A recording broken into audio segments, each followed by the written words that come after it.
he starts hanging out with these gang members, these mob pyro gangsters that are around Suge Knight, right?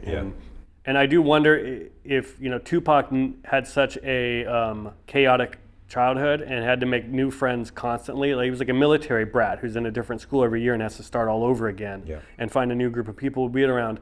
And I wonder if just he would show loyalty to people who showed loyalty to him. And that maybe, the night that he gets shot and the fight happens with Orlando Anderson, here's a guy he's never seen before, literally has to be told who it is.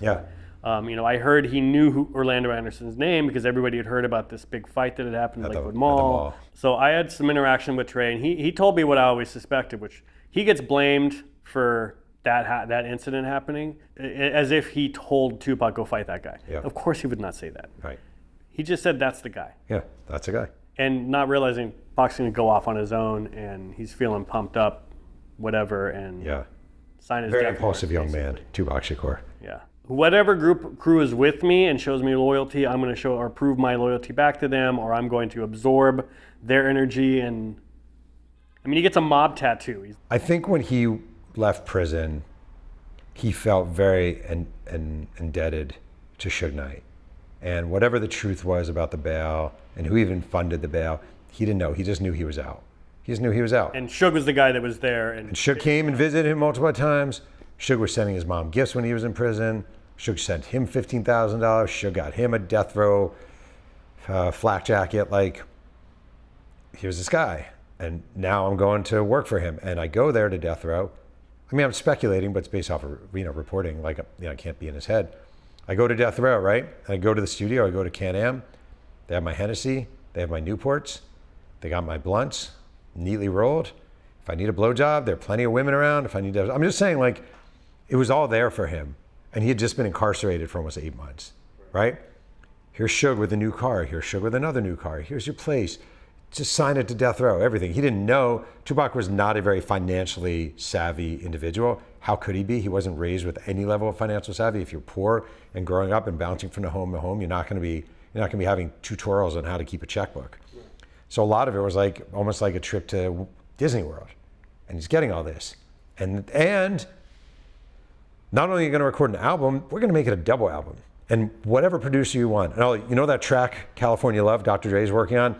We're going to put you on that. And we're going to put on your album. Like, everything he could possibly want was presented to him. Like, everything he wanted was presented to him. You went from being out of prison to being in paradise, right? It's all the greatest thing ever. So, like, I don't know if it was so much that he felt immediately loyal to people around him. I think he felt this guy was really rolling out the red carpet for him. And in return, at the bare minimum, he wants a great album and now a great double album. But in return, I'm going to show him sort of the same love that he's showing me. And I do think over not that long of a period, because he wasn't even with Death Row for very long before he died, I think his eyes started to open up. There's a moment in my book when he's working on Gang Related, and Suge shows up with a new Hummer, and he makes a big deal about giving him the Hummer. And then as soon as he leaves, Tupac says to someone on the set, "This is mine. Like, I don't own this. All this stuff is leased. It's all bullshit. I don't own anything." And he didn't. He died with very little money. So I think he was catching on.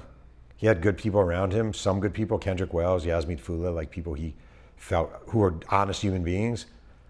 But yeah, I just think he felt under the sway of a guy who presented over and over, "I got you out of prison," you know? And I also think he liked the swagger. Like, Tupac he enjoyed swagger. There's no doubt about it. Not swag, swagger, walking with swagger, walking with this thing. He saw Haitian Jack when he enters Nels and he's walking with swagger and people notice you. And, I talked to Pete Nice from Third Base. They used to tour together on the Chocolate City tour with Big Daddy Kane. Tupac swore he would only wear Afrocentric medallions made of leather. He would never wear gold and silver. Like, that wasn't going to be him. He swore that. Tupacalypse Now reinforces that. But then you're young and you get a taste of it, right? You get a taste of it and you see what people are wearing and see the Rolex and you see the Gucci and people respond to that. And you're a young kid who was raised in poverty and all of a sudden you're being given this, lavish this. I don't know how it's hard enough for people to turn that down who are raised with money. I don't know how you turn that down if you're Tupac. So there you go.